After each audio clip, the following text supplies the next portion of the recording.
નમસ્કાર મિત્રો, વિડીયોમાં તમારું સ્વાગત છે। સૌથી મોટા સમાચાર વાયરલ થઈ રહ્યા છે મિત્રો। જે અગરબત્તી અયોધ્યામાં પહોંચાડી હતી તે અગરબત્તીને અત્યારે લગાડી દેવામાં આવી છે મિત્રો।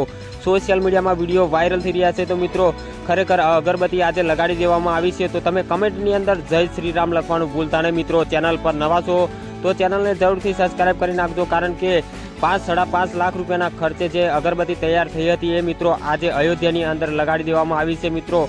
માહોલ જોવા મળ્યો હતો, લોકોના ટોળા ઉમટી પડ્યા હતા મિત્રો। જ્યારે અગરબત્તી લગાડતી વખતે જય શ્રી રામની બૂમો પડવા લાગી હતી તો મિત્રો આપણે વિડીયોના માધ્યમથી જોયું છે મિત્રો। તો કમેન્ટની અંદર જય શ્રી રામ લખવાનું ભૂલતા નહીં, અને 22 તારીખે જે પ્રાણ પ્રતિષ્ઠા થશે તો તેનો પણ વિડીયો આપણે મૂકવાના છીએ, તો એને જોવા માટે પણ ચેનલને સબસ્ક્રાઈબ કરી નાખજો। તો મળું છું આવા બીજા વિડીયો સાથે, ત્યાં સુધી અત્યારે હું રજા લઉં છું। તો જય હિન્દ, જય ભારત।